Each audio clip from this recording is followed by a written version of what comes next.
నెట్ఫ్లిక్స్లో ఒక్క దేశంలో కాదు 8 దేశాల్లో నెంబర్ 1 పొజిషన్లో ప్లే అవుతుందంట. ఏ కంట్రీలో ఆ లాంగ్వేజ్లో ఉంటుంది కాబట్టి మ్యాక్సిమం హిందీ చూస్తారు, తెలుగు, తమిళ అలా చూస్తారు కాబట్టి ఇండియా, బంగ్లాదేశ్ ఇలా 8 దేశాల్లో నెంబర్ 1గా ట్రెండ్ అవుతుందంట. చాలామంది సినిమా ఏం బాగుంది, స్టోరీ ఏముంది, ఏదో ఆడింది అని చెప్పారు. ఇప్పుడు అందరికి మైండ్ పోయేటట్టు ఈ సినిమా పెర్ఫామ్ చేస్తుంది నెట్ఫ్లిక్స్లో. ఎందుకు ఇలా పెర్ఫామ్ చేస్తుందంటే ఇది ఒక ఇంటర్నేషనల్ స్టోరీ. జపాన్లో 2 వర్గాల మధ్య పోరు. ఒక వర్గం దగ్గర ఒక ఇండియా కుర్రోడు చిన్నపిల్లోడుగా ఉండి అక్కడ ఒక మార్షల్ ఆర్ట్స్ కత్తి యుద్ధాలన్నీ నేర్చుకున్నాడు. అక్కడ ఒక పవర్ఫుల్గా ఎస్టాబ్లిష్ చేశాడు డైరెక్టర్ అతన్ని. ఆయన అక్కడ గొడవల నుంచి పారిపోయి వీళ్ళతో ఇండియన్తో పాటు షిప్లో అక్కడికి వచ్చేస్తారు. వచ్చి ఒక మంచి వ్యక్తి వెనకాల నిలబడతాడు. ఆ పోర్టు వాళ్ళు స్వాధీనం చేసుకుంటారు.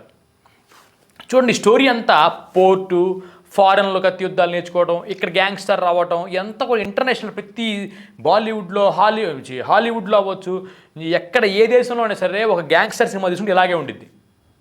అంతే స్టైలిష్గా డైరెక్టర్ తీశారు, అంతే స్టైలిష్గా జనం కూడా చూడడానికి ఇష్టపడుతున్నారు. ఎందుకంటే ఇది చిన్న లోకల్ స్టోరీ కాదు. ఒక హీరో ఎక్కడికి వెళ్ళిపోయి కేరళలోనో ఎక్కడో మధ్యప్రదేశ్లోనో ఒక విద్య నేర్చుకుని వస్తే ప్రపంచం మొత్తం చూడదు. ఇంటర్నేషనల్ జపాన్ లాంటి దేశంలో ఆయన నేర్చుకుని వచ్చాడు మార్షల్ ఆర్ట్స్. ఇక్కడ పోర్టు, ఇక్కడ మాఫియా కరెక్ట్ అయిపోయింది ఆడియన్స్ అంతా, ప్రపంచంలో ఉన్న ఆడియన్స్కి. తర్వాత ఏం జరిగింది? ఎక్కడ సినిమా స్లో చేయలేదు. అంత పవర్ఫుల్ చూపించి ఒక్కసారి హీరో మాయమైపోతాడు. జనాల్లో భయం, గొడవలో, విలన్ ఎంట్రీ, చిన్న విలను వాడు అక్కడ రచ్చరచ్చ చేయటం, అక్కడి నుంచి ఆర్డిఎక్స్ రావటం. అంటే ఆర్డిఎక్స్, పోర్ట్, ఇవన్నీ ఏంటంటే ఇంటర్నేషనల్ మార్కెట్లో ఇవి ఎక్కువ వాడతారు హాలీవుడ్ సినిమాల్లో. అదే ప్యాటర్న్ ఇక్కడ ఫాలో అయ్యాడు. దానికి తగ్గట్టుగా మన పవర్ స్టార్ నేను చెప్పక్కర్లేదు. ఆ ఇన్షర్ట్ చేసుకొని ఆయన కత్తి, ఆయన నడవటం, ఆయన్ని అక్కడక్కడ గుర్తు చేయటం, జనానికి ఇబ్బంది జరిగినప్పుడు ఓజీ రావాలి అక్కడక్కడ అనుకోవటం. తర్వాత ప్రకాష్ రాజ్ గారికి ఏదో అన్యాయం జరిగింది పవన్ కళ్యాణ్ వల్ల అని చెప్పి దాన్ని సింపతిగా క్రియేట్ చేయటం. కానీ పవన్ కళ్యాణ్ అలాంటి కాదే అన్నట్టుగా ఆడియన్ అనుకోవటం. ఆడియన్కి అబ్బా ఇన్ని అన్యాయాలు జరుగుతున్నాయి, అసలు పవర్ఫుల్ మనిషి ఏడి, ఎక్కడ ఎప్పుడు వస్తాడు యాంగ్జైటీ క్రియేట్ చేసిన తర్వాత ఆయనకి మంచి లవ్ స్టోరీ ఒకటి చూపించటం. ఆ లవ్ స్టోరీలో తన భార్యను చంపేయటం పిల్ల ముందే, మళ్ళీ ఆయన వెనక్కి రావటం, ఇంటర్వెల్లో భయంకరమైన ఫైటు. ఏదో మాఫియా అనేది గన్నులతో టక్కడక్కడ పెట్టకుండా కత్తులతో నింజాల్లాగా ఆ మాస్ ఫైట్లు, రక్తం, డైలాగులు. అక్కడి నుంచి ఓమ్ని ఎంట్రీ, ఫైట్ ముందు ఓమ్ని ఎంట్రీ ఉంటుంది. ఓమ్ని ఎంట్రీ అలా ఇచ్చాడు. ఓమ్నికి ఈయనకి ఆయన హీరో ఎట్లయితే జపాన్ నుంచి వచ్చాడో పెద్ద ఇంటర్నేషనల్ హీరో లాగా చూపించినప్పుడు, ఇంటర్నేషనల్ మార్షల్ ఆర్ట్స్ చూసినప్పుడు ఓమ్నిని కూడా ఫారిన్ నుంచి వచ్చినట్టు, ఆయన ఇంటర్నేషనల్ మార్కెట్ మొత్తం అతను హోల్డ్ చేస్తున్నట్టు పెద్ద డాన్ లాగా చూపించారు. అంటే హీరో ఎంత స్ట్రాంగ్ ఉంటే విలన్ కూడా అంత స్ట్రాంగ్గా చూపించారు. ఇంకా వీళ్ళిద్దరూ ఈ మధ్య యుద్ధం ఇంకెంత స్ట్రాంగ్గా ఉండిద్ది. డైలాగ్స్, ఓమ్ని దగ్గర రావటం, ఓమ్ని మనుషులు ఎవరుంటే ఆ పోలీస్ స్టేషన్కి వెళ్ళాం ఆ సీన్ చేయటం, తర్వాత ఓమ్ని మనుషులను చంపటం,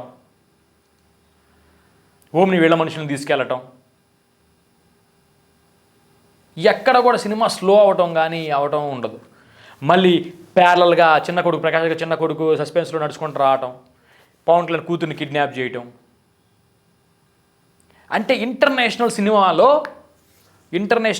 హాలీవుడ్ సినిమాలో ఏదైతే ప్యాటర్న్ ఎంగేజింగ్గా ఉండే గ్యాంగ్స్టర్ అంటే వాళ్ళు చాలా ఇష్టపడతారు.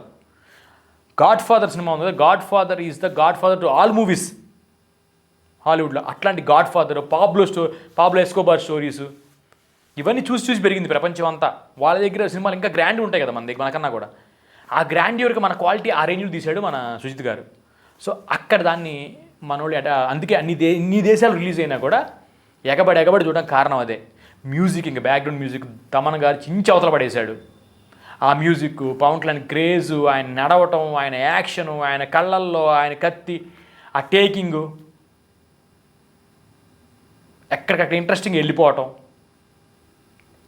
లాస్ట్లో ఆడియన్ చంపు చంపు చంపు చంపు అని అనే రేంజ్కి తీసుకెళ్ళటం, ఇదంతా కలబోలుపుకొని నెట్ఫ్లిక్స్లో కూడా సినిమా ప్రపంచం సృష్టించడానికి కారణం ఇదే. ఈ మధ్యకాలంలో నెట్ఫ్లిక్స్ ఇంత పెద్దగా జరుగుతున్న సినిమాలు, నెట్ఫ్లిక్స్ అంటే ఇలా ఉండిద్ది, ఇలా జరుగుతుంది అని చెప్పి ఈ ఛానల్ రోజులు అయింది. అలాంటిది ఒక్కసారిగా ఎక్కడ చూసి Netflix Netflix Netflix OG OG OG. So ఒక డైరెక్టర్గా మనం ఏం నేర్చుకోవాలి దీంట్లో?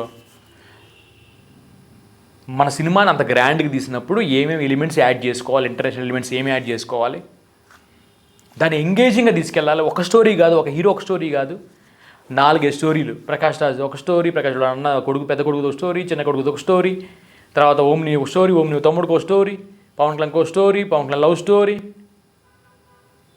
చూడండి ఎన్ని స్టోరీలు కలిపాడు అక్కడ.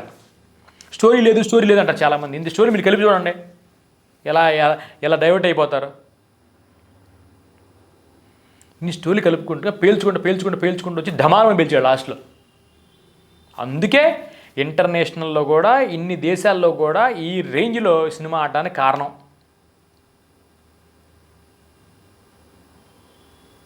సో డైరెక్టర్గా మనం కూడా ఇలా ప్లాన్ చేసుకొని 3 యాక్ట్ స్ట్రక్చరు, ఒక స్టోరీ వరల్డ్ క్రియేట్ చేశాడు. ఫస్ట్ యాక్ట్లోనే ఒక స్టోరీ, ఫస్ట్ యాక్ట్లోనే స్టోరీ వరల్డ్ క్రియేట్ చేశాడు.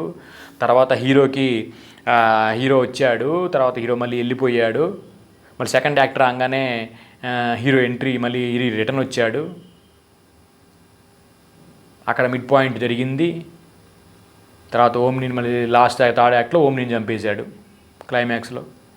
ఇట్లా ఎక్కడ కూడా స్టోరీని డైరెక్ట్ ప్లాన్ చేసుకున్నాడు ఆయన.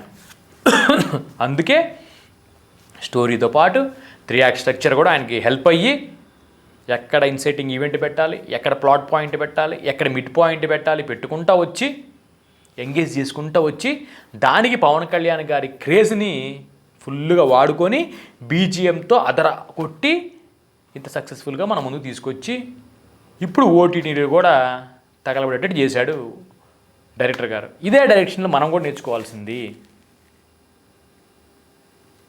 Thank you.